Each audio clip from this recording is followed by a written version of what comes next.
السلام عليكم ورحمة الله تعالى وبركاته. إلى حضرة النبي المصطفى صلى الله عليه وسلم وإلى أزواجه وذرياته وإلى أصحابه وإلى التابعين وإلى التابع التابعين وإلى العلماء والنقباء والوجباء وإلى أولياء الصالحين وإلى آبائنا وأمهاتنا وإلى المسلمين والمسلمات والمؤمنين والمؤمنات وخصوصا إلى مؤلف الكتاب شيخنا شيخ زكريا الكندهلوي رحمه الله تعالى بسير الفاتحة.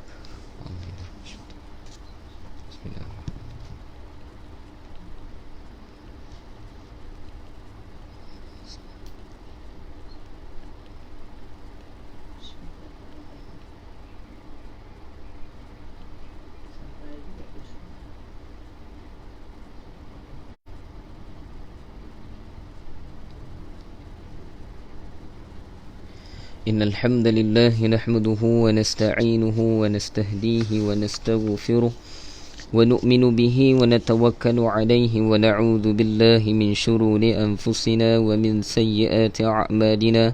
من يهده الله فلا مضل له ومن يضلله فلا هادي له. نشهد أن لا إله إلا الله وحده لا شريك له ونشهد أن سيدنا ونبينا ومولانا وحبيبنا وطبيبنا وإمامنا محمدا عبده ورسوله لا نبي بعده. اللهم صل وسلم على نور أنوار وسير أسرار وترياك الأغيار ومفتاح باب اليسار سيدنا ومولانا محمدا المختار وآله أطهار وأصحابه الأغيار عدد نعم الله وإفضاله. فقال سبحانك لا علم لنا إلا ما علمتنا إنك أنت العليم الحكيم. فقال رب اشرح لي صدري ويسر لي أمري واحلل عقدة من لساني يفقه قولي. اللهم اغفر لنا ما قدمنا وما أخرنا وما أصرنا وما أعلنا وما أسرفنا وما أنت أعلم به منا. أنت مقدم وأنت مؤخر لا إله إلا أنت يا مقلب القلوب ثبت قلوبنا على دينك وعلى طاعتك. سبحانك إنا كنا من الظالمين. اللهم افتح علينا فتوح العارفين وفحكنا في الدين وعلمنا في التأويل. اهدنا الصراط المستقيم صراط الذين أنعمت عليهم من النبيين والصديقين والشهداء والصالحين وحسن أولئك رفيقا يا رب العالمين. ولا حول ولا قوة إلا بالله العلي العظيم. أما بعد. أصحاب الفضيلة para alim ulama, para asatizah yang saya muliakan lagi saya sayangi, yakni bonda saya di sebelah ni. Dia tak layak duduk depan saya sebenarnya, kena duduk sebelah. Maha Guru. Semoga Allah Subhanahu Wa Taala memberi afiah. Allah memudahkan segala urusannya. Allah Taala memberkati umurnya dalam kebaikan. Kemudian pada keluarga saya di hadapan ni, semoga Allah Taala beri perkara yang sama. Dan pada sindang pendengar dan penonton di Facebook Live Madrasah Ar-Raudah juga diberi juga perkara yang sama, insya-Allah. Alhamdulillah, pertama sekali syukur pada Allah Subhanahu Wa Taala atas kasih sayang daripada Allah Subhanahu Wa Taala. Allah masih pilih kita lagi. Sekarang ni kita di ambang akhir bulan Ramadan. Pada hari ini adalah tanggal ke-29 Ramadan. Malam tadi malam ke-29 lah. Maka malam ni adalah malam ke-30. Jadi ada pandangan ulama' juga mengatakan, saya tak sempat nak sebut semalam, daripada Al-Imam Abdullah Alwi Al-Haddad rahimahullahu ta'ala. Dia mengatakan kalaulah dijatuhkan melalui pandangannya lah, pengalaman dia dan pandangan para a'immah, para ulama' yang lain. Siapa dia? Imam Alwi Al-Haddad ni seorang wali Allah dan seorang ulama besar di Mekah Al-Mukarramah dahulu. Kalau kita biasa dengar ada para masyayikh kita baca Ratibul Haddad, itu karangan dia lah, daripada Al-Imam Alwi Al-Haddad rahimahullahu ta'ala. Dia mengatakan kebanyakan boleh dikatakan, saya merujuk juga pandangan daripada guru-guru kita. Ada pandangan juga mengatakan mungkin malam semalam juga boleh berlakunya malam Al-Qadar. Sebab ada dua kemungkinan. Sebab semalam adalah pertama malam ganjil, yakni malam ke-29, dan semalam juga, malam tadi juga merupakan malam Jumaat. Maka dihimpunkan malam Jumaat ni lagi berkat malam tadi. Maka para ulama sebut pada malam Jumaat juga dimakbulkan. Bukan ulama sebut, Nabi SAW sebut antara berapa malam Jumaat juga nanti kita akan sebutkan dalam hadis yang terakhir nanti, bahawa antara salah satu malam yang dimakbulkan setiap minggu oleh Allah Ta'ala akan doa mereka yang berdoa pada malam itu, yakni malam Jumaat, maka segala hajatnya akan dikabulkan oleh Allah Subhanahu Wa Ta'ala. Maka bertepatanlah melalui pandangannya, melalui hadis-hadis baginda Nabi, dan juga mungkin kerana pengalaman daripada masyayikh kita, daripada Imam Abdullah Alwi Al-Haddad ini, maka mungkin orang kata berkemungkinan akan berlaku perkara yang sama, akan tapi kita serahkan pada Allah Ta'ala. Istiqamah sehingga pada akhir Ramadan. Jadi Alhamdulillah semalam kita dah bahas benda yang sangat panjang dan penting, dan kita berada pada hadis yang terakhir. Jadi insya-Allah hari ini adalah hari yang terakhir. Saya tengok balik semalam, saya edit balik video semua. Edit doa tu semua, minta maaf banyak. Boleh tengok balik, saya dah letakkan doa-doa itu, dah rujukan dan sebagainya. Dan hari ini adalah hari ke-27. Maknanya ini adalah pertemuan kita yang kali ke-27 dan kali terakhir insya-Allah di dalam bulan Ramadan ni lah. InsyaAllah di akhir ini kita akan bacakan hadis yang panjang. Semalam dah bahas panjang dah. Ini berkenaan dengan pertama, hablu minallah wa hablu minan nas, hubungan kita dengan Allah dan hubungan kita sesama manusia. Para ulama menyebut la'allakum tattaqun di dalam Al-Quran, ya ayyuhalladzina amanu kutiba alaikumus siyam kama kutiba alal ladzina min qablikum la'allakum tattaqun. Maka perintah puasa ini bukan sahaja kepada kita orang-orang beriman, juga kepada orang sebelum ini, qablikum, yakni orang-orang sebelum pada kamu. Dan dengan maksud apa puasa ini, para ulama sebut, yakni menafsirkan pada ayat ini la'allakum tattaqun, untuk kita mendapatkan takwa kepada Allah Ta'ala. Takwa, para ulama sebut, apa maksud takwa? Yakni takut pada Allah Ta'ala. Al-iman baina khauf wa raja, iman ini di antara takut dan harap. Maka para ulama sebut bagi orang beriman, kata Syekh Rahimuddin An-Nawawi Al-Bantani hafizahullah ta'ala, seorang syekh besar dalam bidang tasawuf, dia mengatakan kalau orang beriman ini, kalau dia merasa aman dengan amal dia merasa aman dengan kehidupan dia, berkemungkinan dia kena cek balik keimanan dia. Sebab orang beriman ni dia sentiasa akan rasa takut, yakni gelisah dengan amalannya, dan juga sentiasa mengharap pada Allah Ta'ala. Bertepatan dengan hadis yang saya bacakan tadi, iman baina khauf wa raja, iman ni di antara takut dan harap. Maka para ulama sebut takut yang pertama, yakni al-khauf, merujuk pada takwa. Dan orang beriman, la'allakum tattaqun, semoga kamu ini menjadi orang yang takwa. Para ulama sebut kena lihat dua benda. Ini kita bahas panjang sikit. Yang semalam kita dah bahas tentang hablu minallah, bagaimana kualiti doa kita dengan Allah, amal ibadat kita dengan Allah. Maka para ulama sebut untuk mendapatkan ikhlas dalam berpuasa, kita kena semak amalan. Macam mana saya sebut sebelum ni kan, mana amalan pada awalnya kena semak bagaimana amalan kita tadi, kemudian pada pertengahannya kena semak, dan pada akhir daripada amalan. Dan bertepatan dengan syarahan para ulama ini, maka kita berada di ambang akhir Ramadan ini, maka kita kena menyemak dengan lebih teliti lagi bagaimana amalan kita. Cuba lihat bagaimana solat fardu kita. Adakah kita mampu melakukan dengan berjemaah pada awal waktu? Ini tak perlu keluar dah rumah dah. Sembahyang jemaah semua PKP kan, dikawal. Maka kita lebih mudah beribadah di rumah bersama dengan keluarga. Lihat macam mana kualiti kita. Risau tak kita pada anak-anak kita yang tidak solat? Selalu bangun pagi kita tanya, semak amalan kita lah masing-masing. Selalu anak-anak ni kita nak bangun pagi, kita sebut sekolah dulu ke semayang dulu? Kena lihat. Dek bangun dek, sekolah ke semayang dulu yang kita ingatkan. Para ulama kata kena lihat. Inilah keadaan iman kita. Dan lihat pula selepas solat fardu, lihatlah amalan-amalan nafil. Ni amalan sunat kita.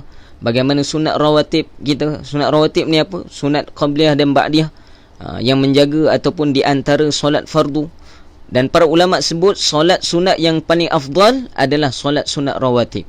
Sebab apa? Hanya solat sunat rawatib saja yang dapat menampung segala bocornya ataupun kurangnya di dalam solat fardu. Tu solat sunat rawatib.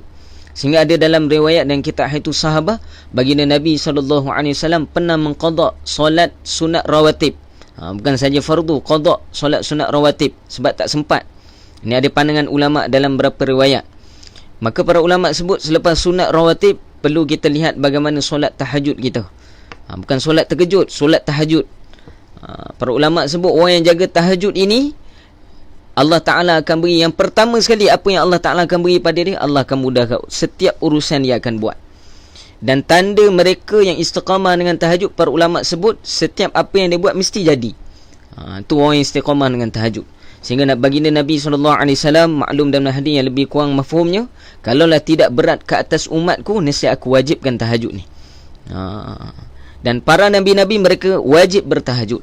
Ini amalan kita dengan Allah. Tu yang kedua.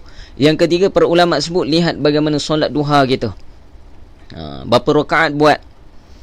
Janji Allah Ta'ala macam-macam dalam solat sunat duha. Nak bahas kat sini panjang lah. Kemudian solat sunat awabin kita. Awabin pula apa ni Ustaz? Solat sunat awabin ni adalah selepas daripada maghrib. Selepas kita solat sunat rawatib, maka kita solat sunat awabin. Kemudian bagaimana kita solat witir kita dengan Allah Ta'ala. Ni semua kena lihat. Dan juga paling special di bulan Ramadan, bagaimana tarawih kita dengan Allah Ta'ala. Tarawih ni jamak bagi rehat. Ini solat sunat rehat. Para ulama sebut rehatnya baginda Nabi SAW, rehatnya para ulama dulu paling kurang 20. Ni sepakat 4 mazhab. Sebab tu sampai sekarang di Mekah dan Madinah tak kurang daripada 20. Bahkan di zaman Imam Malik kita pernah meriwayatkan orang di Madinah tidak mampu untuk bertawaf seperti mana orang Mekah. Orang di zaman Imam Malik dahulu, mereka ini mempertingkatkan amalan pada malam-malam Ramadan. Kita sebut kan, setiap 4 rakaat mereka akan tawaf sunat dulu 7 kali. Kita selawat je, mereka tawaf 7 kali. Maka penduduk Madinah ketika itu tak ada amalan lain. Maka dia kata apa yang perlu kita buat untuk mengatasi amalan ahlul Mekah. Maka ketika itu dikeluarkan fatwa ataupun disarankan oleh para ulama untuk menambahkan lagi 4 rakaat. Setiap pada 4 rakaat ditambah 4 rakaat untuk menggantikan amalan yang lebih kurang sama dengan tawaf 7 kali di Mekah. Maka menjadikan solatnya keseluruhan 36 rakaat di dalam solat sunat tarawih setiap malam di Madinatul Munawwarah. Sekarang tak amal lah, zaman Imam Malik dulu amal. Jadi kita lihat bagaimana amalan kita. Nak memberi alasan pun yang menerima kita. Tu amalan kita. Kemudian doa. Dan yang terakhir para ulama sebut, yang kedua adalah amalan hablu minan nas yang disebut semalam. 4 orang yang tidak dimakbulkan oleh Allah Ta'ala. Allah tak terima doa dia. Kita dah sebut semalam. Yang pertama siapa? Golongan yang minum arak. Para ulama sebut minum arak ini kenapa yang pertama? Sebab dia kaitan dengan 2 hubungan. Pertama, hubungan dia dengan Allah. Dia melakukan dosa besar dengan Allah Ta'ala. Iaitu minum arak, jelas dalam Quran. Itu pertama. Kemudian hablu minan nas. Bila dia minum arak, para ulama kata mesti ada masalah dengan sama manusia. Ketika itu dia kurang waras kan waktu tu. Tu kita boleh lihat lah. Itu pertama, golongan pertama. Golongan kedua, mereka yang menderhakai kedua ibu bapanya. Para ulama sebut, selepas hubungan dengan Allah, yang paling aula, yang paling utama, yang perlu kita lihat adalah hubungan kita dengan kedua ibu bapa kita. Lihat bagaimana amalan kita, bagaimana hubungan kita dengan kedua ibu bapa. Baik hubungan kita dengan Allah, maka akan baik hubungan kita dengan kedua ibu bapa kita. Maka para ulama sebut bagaimana hubungan kita dengan ibu bapa. Di situ jugalah penentuan kepada hubungan baik kita dengan seluruh masyarakat yang ada. Jiran kita, kawan kita dan sebagainya. Ini kita pelik sikit. Kita dengan kawan, kita baik. Tapi dengan kedua ibu bapa kita, kita tak baik. Para ulama sebut kena lihat bagaimana amalan kita, hubungan kita dengan ibu bapa kita. Tambah nak raya ni kan. Sunat para ulama sebut bukan di hari raya saja minta maaf dengan mak ayah. Bahkan para ulama sebut di bulan Ramadan lah paling banyak kena minta maaf dengan kedua mak ayah kita. Bagi yang telah meninggal dunia, banyakkan kita hadiahkan bacaan-bacaan. Bacaan daripada anak, hadiah amalan pada anak tidak ada khilaf di kalangan para ulama. Tak ada khilaf, mesti sampai. Walidun salihun yad'ulah, anak yang soleh yang mendoakannya. Sadaqatun jariyatun, al-ilmun yuntafa'u bihi, walidun salihun yad'u lah. Anak soleh yang mendoakan kedua ibu bapanya. Tak ada khilaf para ulama. Kalau dia buat tahlil, dia buat amalan, semua sampai pada mak ayah dia. Ni kita kena lihat, terutamanya anak lelaki. Kemudian yang ketiga, Nabi SAW sebut adalah mereka yang memutuskan silaturahim. Di sini para ulama sebut terutama yang memutuskan silaturahim di kalangan siapa? Di kalangan adik-beradik dia, keluarga terdekat di sini. Begitu juga dalam hadis yang lain Nabi sebut, kalau kita nak lihat bagaimana akhlak kita ni baik ataupun tidak, jangan melihat di antara kita dengan orang luar, orang yang jauh pada kita, kata Nabi, tapi lihat bagaimana akhlak kamu dengan orang yang rapat dengan kamu, bagaimana kamu dengan adik-beradik kamu, bagaimana kamu dengan anak-anak kamu, bagaimana kamu dengan isteri kamu, dengan anak kamu. Itulah akhlak kita. Nak cermin akhlak kita bagaimana, jangan lihat dengan orang luar, dengan orang yang jauh dengan kita, yang tak selalu jumpa dengan kita. Itu bukan tanda akhlak baik, tapi tanda akhlak baik kita dengan sesama ahli keluarga kita. Sehingga para ulama sebut nafkah, hadiah, sedekah, infak yang paling besar adalah sesama keluarga kita. Para ulama sebut infak yang paling besar bukan saja pada sudut harta kita, akan tapi pada sudut akhlak juga dikira sebagai infak kita, hadiah kita pada keluarga kita. Lihat, jangan kerana beberapa perkara menyebabkan kita terputus silaturahim. Maka hari ini di akhir Ramadan ni kita azam, kalau kita ada bermasalah dengan adik-beradik kita, keluarga kita sendiri, kitalah orang yang mendahulukan maaf. Baginda Nabi SAW sebut dalam hadis, barang siapa yang memulakan maaf walaupun bukan daripada dia atas kesalahan tu, maka Allah Ta'ala akan berinya syurga. Allah Ta'ala akan membina satu mahligai daripada di dalam syurga Allah Ta'ala. Orang memulakan maaf sahaja, para ulama sebut dah dapat mahligai dah dalam syurga Allah Ta'ala. Macam kita lah, orang yang mohon maaf dulu, tafsiran akal adat kita yang mudah nak faham, terus raja bagi banglo. Siapa tak nak? Semua nak. Para ulama sebut benda ni Allah tak nampakkan kat sini, kita akan lihat di akhirat nanti. Maka mendahululah maaf bagi kita. Tak kisahlah siapa yang salah, rendahkan diri kita semata-mata kerana Allah Subhanahu Wa Taala. Maafkan semua orang. Dan inilah tips yang paling baik untuk hidup ni bahagia. Hidup bahagia ni para ulama sebut yang pertama, paling banyak orang yang memaafkan orang lain. Dan dalam riwayat hadis baginda sallallahu alaihi wasallam sebut ada seorang sahabat kan, yang dalam riwayat itu para ulama sebut sahabat pun tak kenal, tak ramai yang sahabat yang tidak terkenal pun. Akan tapi ketika dia datang di dalam majlis baginda Nabi, ketika itu Nabi tengah memberi kuliah seperti ini, memberi syarahan tausiah, memberi bayan, ketika itu dia datang. Kemudian Nabi sallallahu alaihi wasallam beritahu sesungguhnya yang datang ini adalah ahli syurga. Kemudian bila dia balik, maka dia adalah ahli syurga Allah Subhanahu Wa Taala. Maka para sahabat ketika itu, ada seorang sahabat yang lain yang mana ketika itu dia cemburu dengan orang ni tadi. Dia nak tahu apa amalan orang ni. Maka dia minta izin pergi kejar orang ni tadi, sahabat yang ni tadi. Kemudian dia tumpang rumah dia. Saya ringkaskan kisah. Sampai di rumah, semua kita tahu kisah ni mungkin. Cuma kita susah nak amal amalan ni. Apa amalan dia? Bila duduk dalam rumah, dia mendapati bahawa 3 hari dia duduk dalam rumah orang tu, dia lihat orang ni macam biasa je. Lepas daripada nak dekat sahur, dia bangun sembahyang 2 rakaat, tahajud, kemudian sembahyang beberapa rakaat, kemudian dia sembahyang subuh berjemaah. Biasa je amalan dengan orang lain. Akan tapi Nabi bagi tahu di dunia waktu dia hidup, telah Nabi jamin masuk syurga orang ni tadi, sahabat ni. Maka sahabat yang seorang lagi ni tanya pada dia, di akhir daripada sebelum dia balik rumah, dia mohon untuk balik, dia tanya, aku nak tanya kamu, soalnya Nabi sebut kamu ni salah satu pada ahli syurga Allah Subhanahu Wa Taala. Aku nak tahu apa amalan kamu, apa yang kamu buat menyebabkan Nabi sebut menyentuh dengan kamu. Maka dijawab oleh sahabat ini, sungguhnya sebelum pada tidur aku maafkan orang lain. Mahalnya maaf ni. Para ulama sebut janji di syurga terus. Janji oleh Nabi syurga daripada Allah Ta'ala. Oi, ustaz cakap sedap lah. Yalah, benda ini berkaitan dengan perasaan. Maka orang yang ikhlas dengan Allah Ta'ala, insya-Allah dia akan perbaiki hati dia dengan Allah Ta'ala. Maka la'allakum tattaqun di sini hubungan dengan manusia. Yang ketiga tadi. Yang keempat, para ulama sebut adalah mereka yang ada hasad dengki dalam hadis ini. Musarrim, yang ni ada hasad dengki terhadap orang lain. Ini orang yang jauh. Masuk hasad dengki ni, para ulama sebut apa dia? Dia tidak boleh melihat orang yang lebih daripada dia, apa pun sudut. Maka para ulama kata ini juga, kalau dalam bidang rawatan, ini juga daripada penyakit ain, penyakit hasad dengki. Para ulama sebut di antara 4 penyakit yang tidak boleh disembuhkan. Pertama, para ulama sebut, tu nanti nak bahas panjang tu. Salah satu pada 4 ni apa dia? Adalah penyakit ain, iaitu penyakit mata yang melihat ke arah orang lain dengan perasaan hasad dan dengki. Tak kisah pada sudut apa, material dunia ke, pada sudut apa pun, para ulama sebut ini dikira sebagai hasad. Dan mereka ini, penyakit ain ini, mereka yang mulakan penyakit ini, dan hasad ini para ulama sebut juga tidak diterima doanya oleh Allah Ta'ala.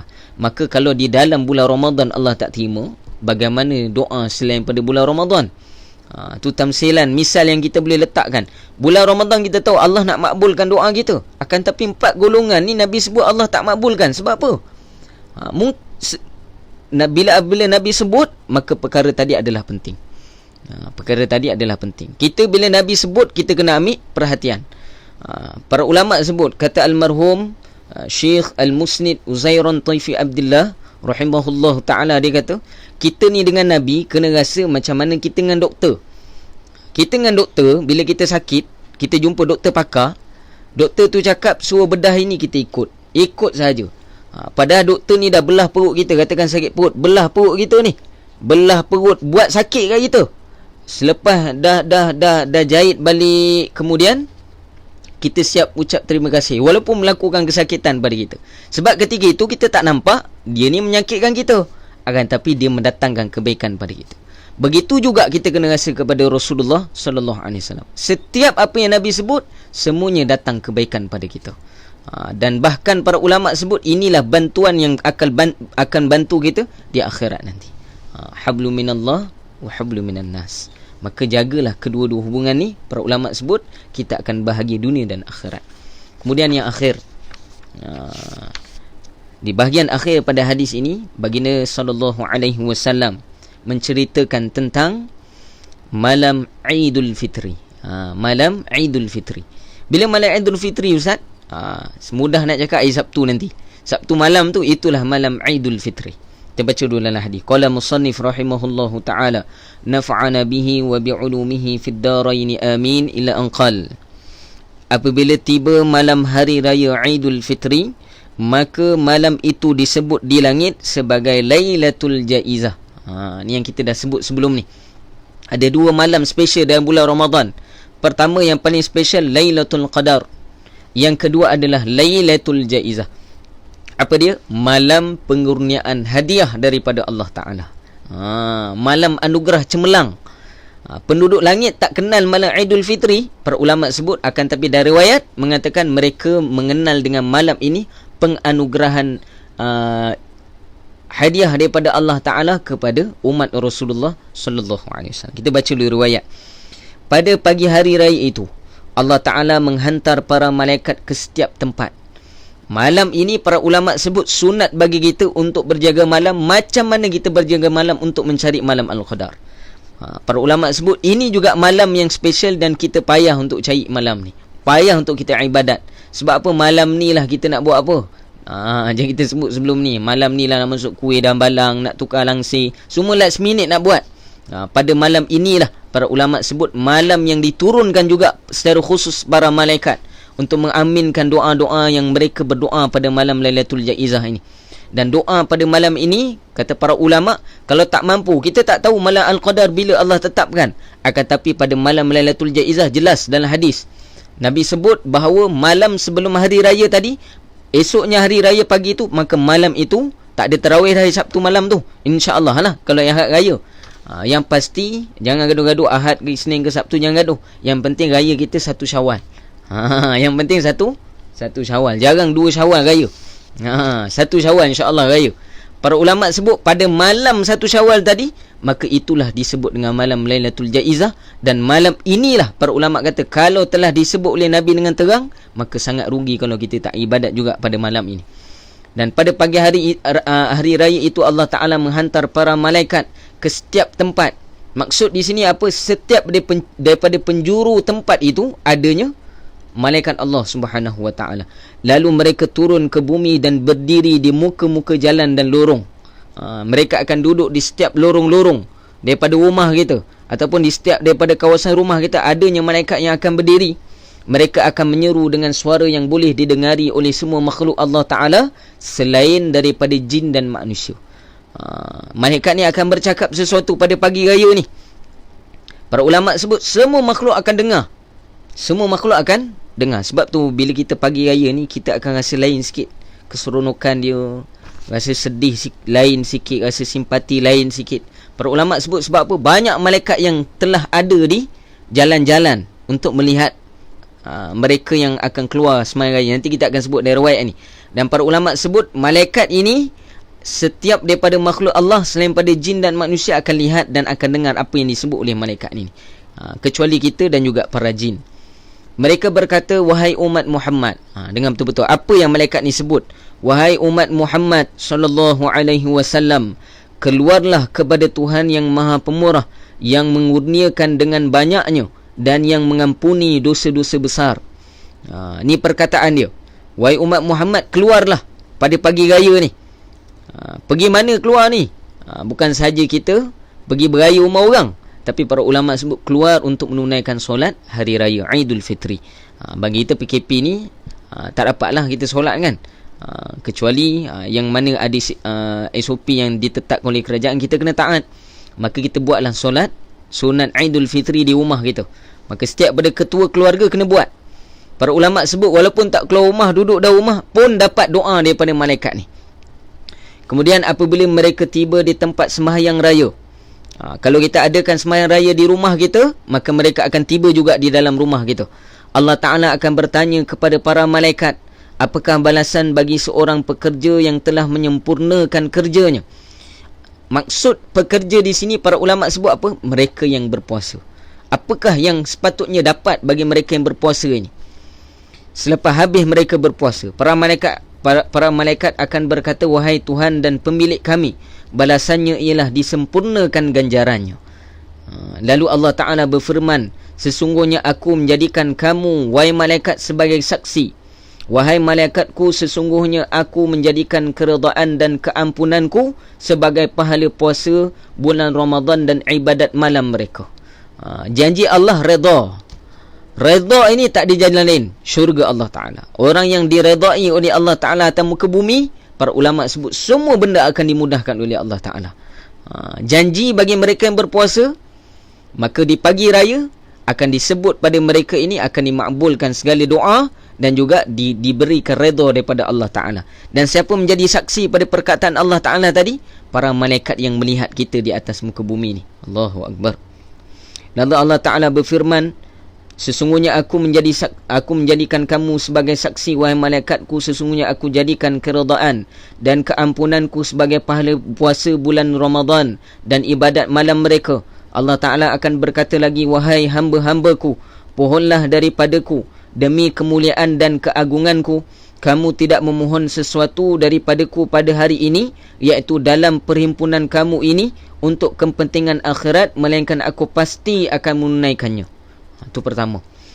Kalau mereka yang berdoa ketika berhimpun, maksud berhimpun di sini ketika nak melakukan solat hari raya.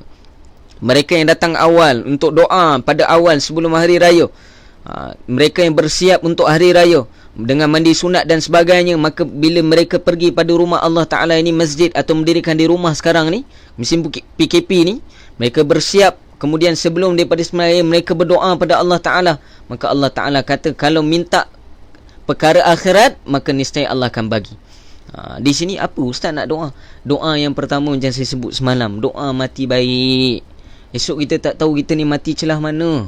Lebih kurang perkataan ni menyentuhlah. Tak tahu meninggal kat mana ni. Risau kita. Tak ada seorang tahu di mana tempat dia meninggal dunia. Cuma para ulama sebut berkemungkinan besar antara tanda kita ini kalau kita nak meninggal, kita kena lihat apa perkara yang kita cinta.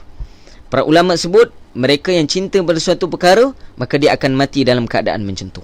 Maka kalau kita cinta masjid, insya-Allah Allah Ta'ala akan beri kematian kita di dalam masjid. Kalau kita cinta dalam solat, maka Allah Ta'ala akan beri kematian kita di dalam solat. Kalau kita cinta atas bacaan Al-Quran, maka Allah Ta'ala akan meninggal kita dalam keadaan kita membaca Al-Quran. Kita lihat orang-orang soleh meninggal. Sebelum ini gempar di bumi Madinah Al-Munawwarah, seorang orang Melayu kita kan. Allahu Akbar. yang meninggal di hadapan makam baginda Nabi SAW. Almarhum Badru Munir, Abang Badru Munir, meninggal di hadapan makam baginda Nabi SAW. Siapa yang tarik nyawa dia tadi? Allah Ta'ala daripada malaikat Jibril AS. Bagaimana dia nak meninggal? Adakah dia rancang ketika itu? Tak rancang. Para ulama sebut bergantung pada cinta dia. Maka di sinilah kita nampak bagaimana cinta dia terhadap baginda Nabi SAW. Banyak meninggal orang soleh dalam sujud, dalam baca Al-Quran dan sebagainya. Wa na'udzubillah min dzalik, kalau kita takut meninggal dalam keadaan selain pada itu. Dan para ulama juga sebut, kalau mereka yang meninggal pada menuju pada majlis ilmu agama Allah dan sebagainya, ke arah perkara kebaikan juga, dikira mati syahid bagi mereka. Allahu Akbar. Doa perkara akhirat, bagaimana kita dalam alam barzah nanti, adakah kita boleh jawab soalan-soalan dalam kubur, bagaimana kita di mahsyar. Nabi sebut di dalam di hari mahsyar nanti ada orang yang akan tenggelam kerana peluh dia sendiri. Kita tak tahu bagaimana keadaan kita besok, maka doalah untuk akhirat, lebih utama lagi untuk kita. Itu pertama. Yang kedua, Nabi sebut, dan begitu juga untuk kepentingan dunia yang kamu pohon, nescaya aku akan mengurniakan yang baik bagimu. Bagi perkara dunia, Allah Ta'ala akan kurniakan perkara yang baik bagi kita. Maka para ulama sebut, kebanyakan perkara kita tak tahu antara dia baik ataupun tidak. Hatta para ulama sebut, pada sudut pemakaian yang kita beli pun, hajat kita untuk memakai suatu perkara pun, kita tak tahu antara dia baik untuk kita ataupun tidak.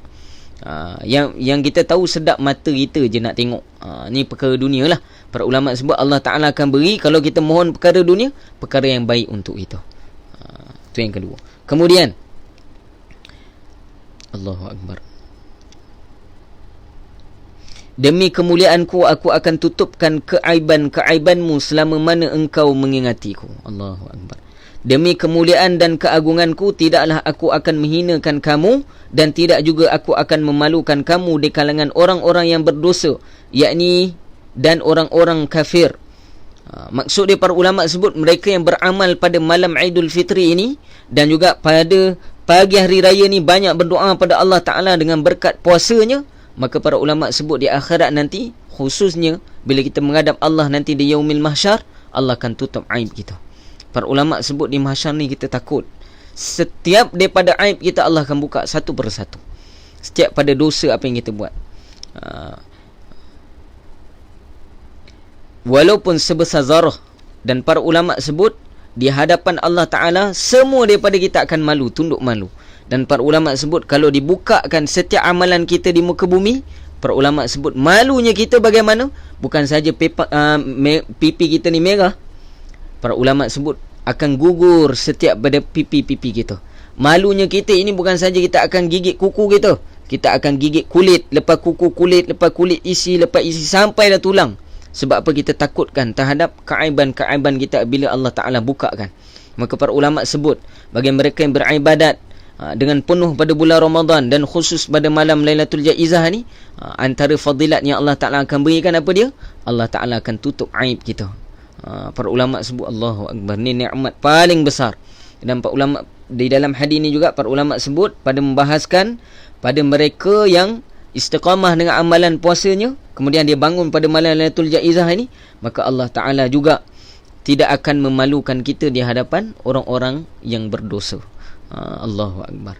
Kemudian Nabi SAW sebut, bersurailah dalam keadaan kamu telah diampunkan. Dia kata Allah, sesungguhnya kamu telah meredakan daku, dan aku juga telah mereda, aku juga telah reda dengan kamu. Maka bergembiralah para malaikat dan bersukarialah mereka dengan segala yang dikurniakan oleh Allah Ta'ala kepada umat ini apabila mereka telah selesai berpuasa pada bulan Ramadan. Allahu Akbar. Ini natijah daripada puasa. Daripada berkat malam dianugerahkan. Apa anugerah yang Allah Ta'ala akan bagi? Yang kita sebutkan tadi. Kita baca syarah dulu daripada Syekh Zakaria Kandahlawi rahimahullahu ta'ala. Maka disebutkan oleh Syekh Zakaria, pada malam itu orang-orang mukmin akan diberikan hadiah daripada Allah Ta'ala. Oleh itu kita perlulah bersungguh-sungguh menghargai malam tersebut. Kebanyakan orang, bukan saja orang awam, bahkan ahli-ahli agama pun turut tidur dengan nyenyak pada malam ini kerana keletihan berpuasa. Allahu Akbar. Bukan orang awam saja, ustaz-ustaz yang cakap ni, pandai cakap pun kadang-kadang tidur malam tu. Ni untuk ingatkan diri saya juga ni. Kemudian Kata Syekh Zakaria, sedangkan malam ini juga adalah malam yang khusus untuk disebutkan dengan ibadat. Nabi SAW bersabda, sesiapa yang berjaga pada kedua-dua malam hari raya, yakni pada malam Aidul Fitri dan juga Aidul Adha, kedua-dua malam ini, dengan niat untuk mendapatkan, berjaga ni untuk apa? Sibuk dengan beribadat pada Allah Ta'ala. Bukan pergi tengok bola, bukan tengok pergi lepak kedai mamak, tak. Dia berjaga untuk ibadat pada Allah Ta'ala dengan niat untuk mendapatkan ganjaran. Hatinya akan hidup, pada hari hati-hati yang lain akan mati. Kita pernah sebut sebelum ni. Fadilat juga mereka yang berdiri pada malam ini, apa anugerah dia? Allah Ta'ala akan hidupkan hati kita di kalangan pada hari yang mana dimatikan hati-hati mereka yang tidak beriman pada Allah Ta'ala. Bila Ustaz? Apabila akhir zaman nanti, apabila mereka yang tidak menganggap lagi agama ni penting. Mungkin juga kita boleh katakan pada zaman ni juga para ulama sebut boleh juga dikatakan sebagai pada hari yang dimatikan hati-hati orang.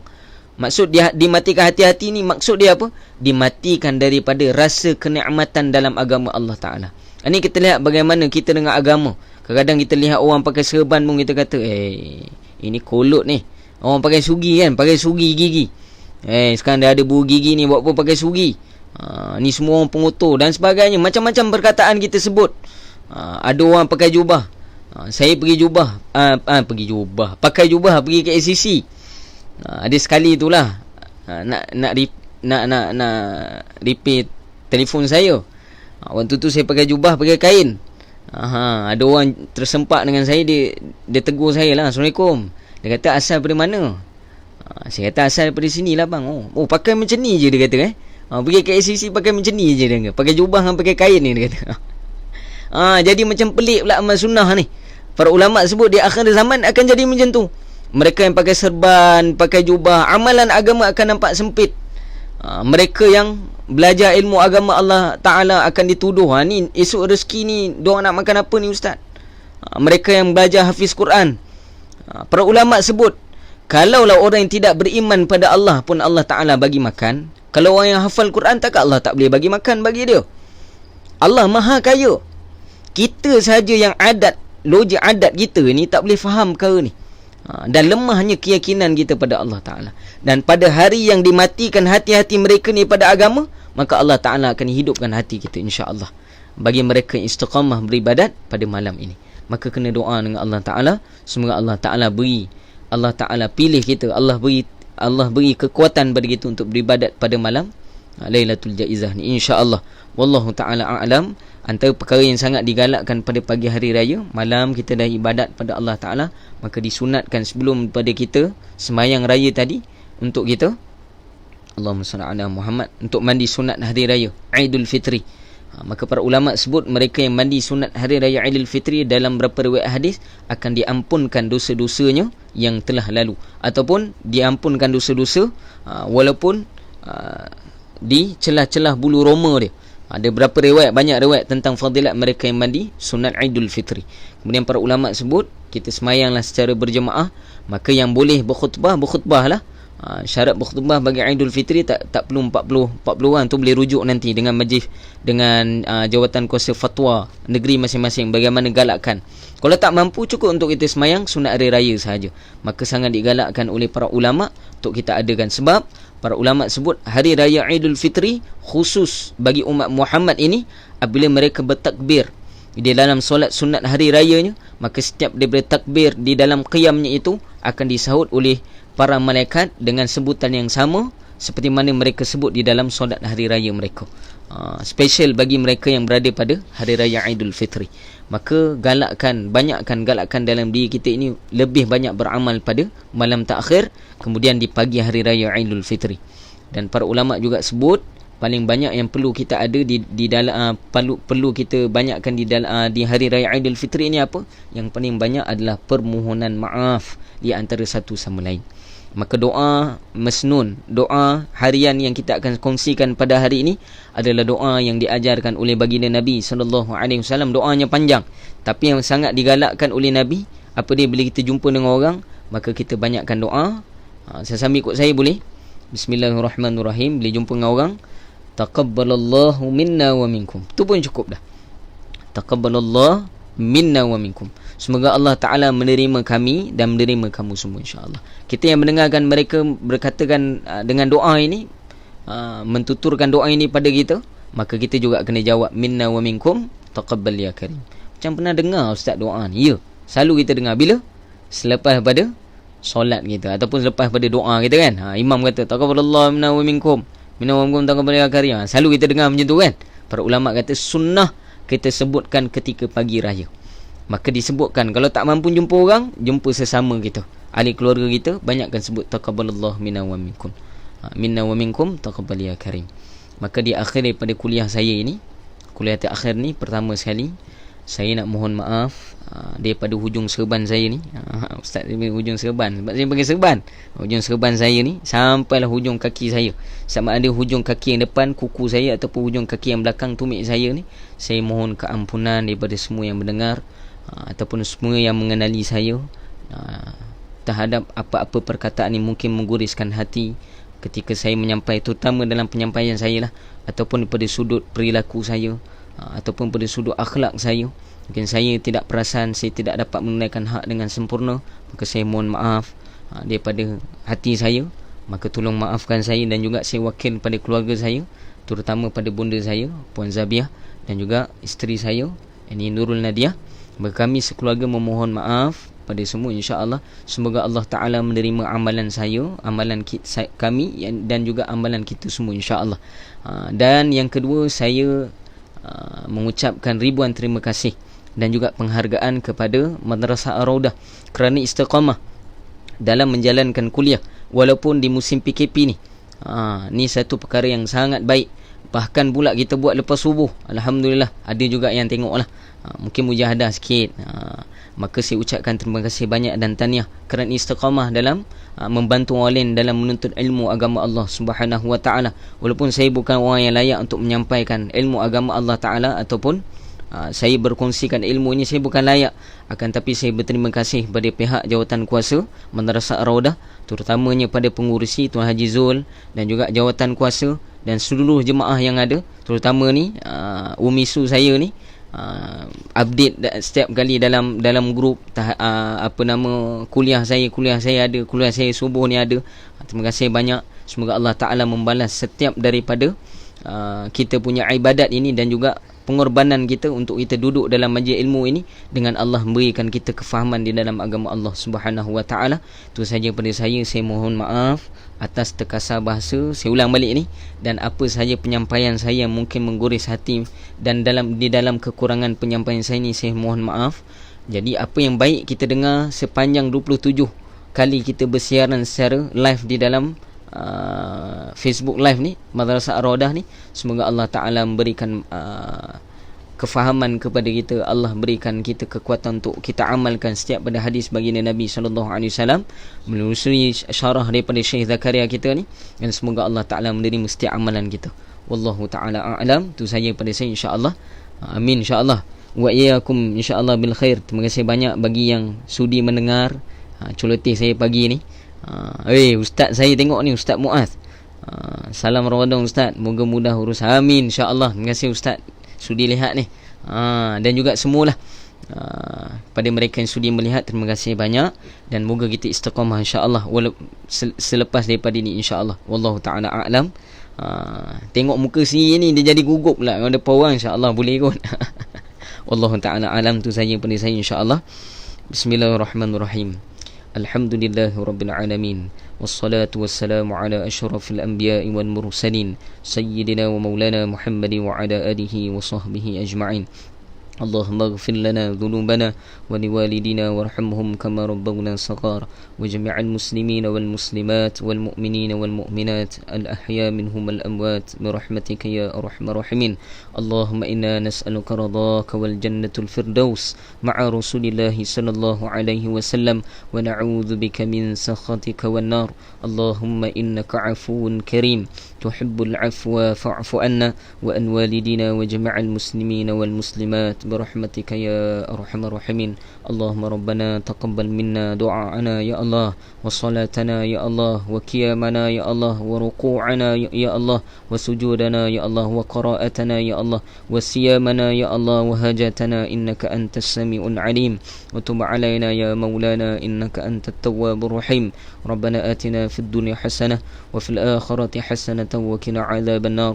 صلى الله على سيدنا محمد وعلى آله وصحبه أجمعين والحمد لله رب العالمين. Terima kasih sama-sama insya-Allah. Terima kasih juga pada semua yang sudi memberi perhatian dan juga istiqamah duduk dalam kuliah ini. Semoga Allah Taala menerima kita semua insya-Allah. Amin insya-Allah. Amin insya-Allah. Itu saja dari saya insya-Allah. Wabillahi taufik wal hidayah. Terima kasih juga Umi Suh. Amin. Handsome selalu insya-Allah. Wabillahi taufik wal hidayah. Wassalamualaikum warahmatullahi taala wabarakatuh.